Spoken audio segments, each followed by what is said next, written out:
is a book review of We Could Have Been the Wombles. I'm not certain how you wanted to be the Wombles, but however, we could have been. The Weird and Wonderful World of One-Hit Wonders. And I love these sort of books. So, and this does not disappoint, Tom Bromley.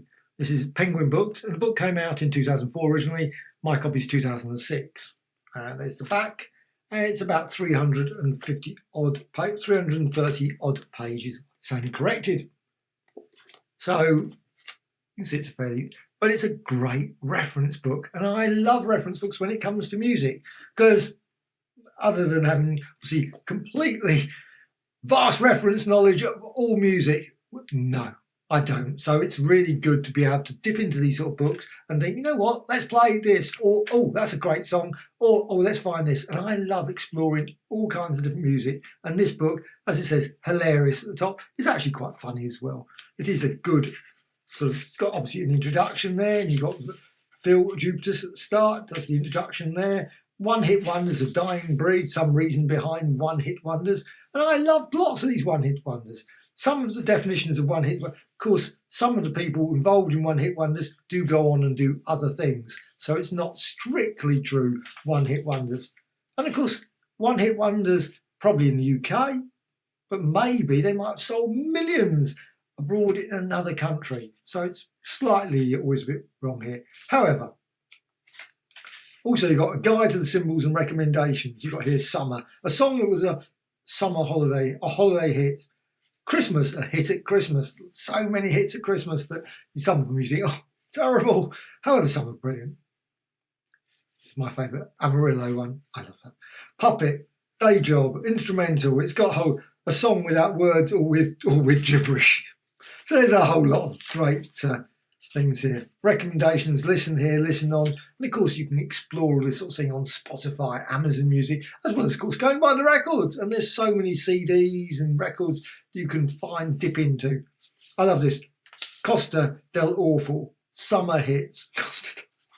Just great use of it. And then it goes like, you've got Sylvia, Viva España. But however, all these sort of things, it's got a lot of detail about all these various people.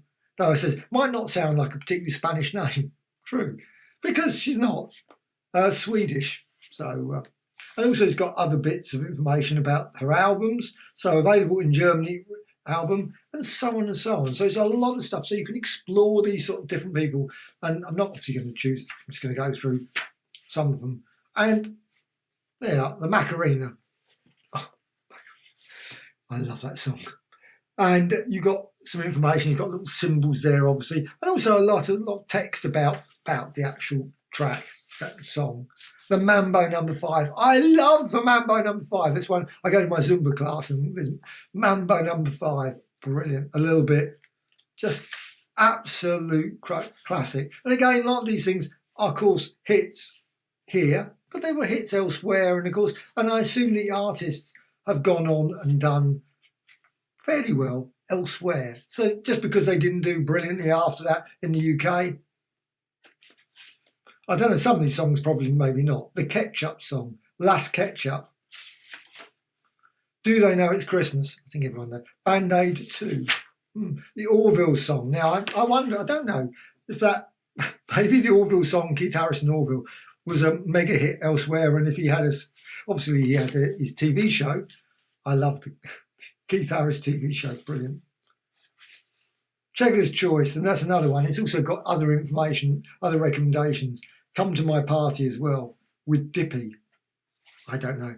Roland Rat, and so on and so on. Telly Savalas, I remember that one. If, just great. Lollipop. Telly is exactly where. That's cruel. And these sort of things. Divorced by Billy Connolly. First Time, Robin Beck, and so on and so on. There's just, and also lots of some other Australian one-hit wonders, not just Men at Work.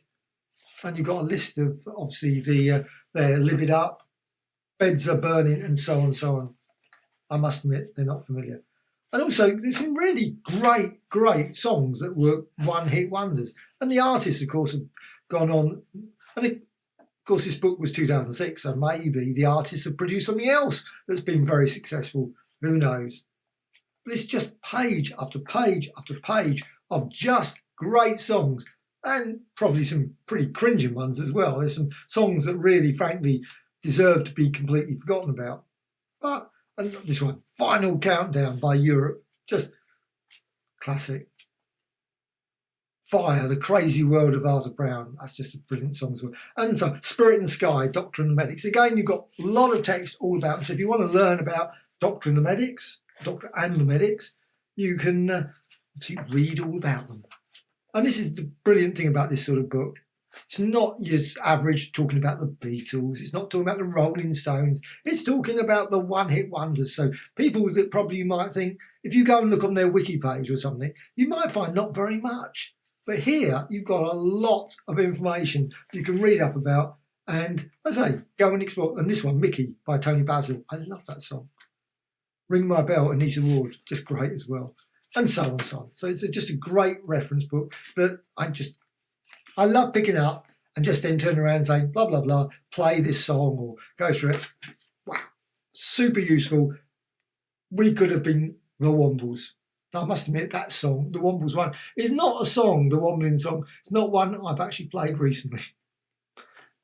Brilliant book though, all the same.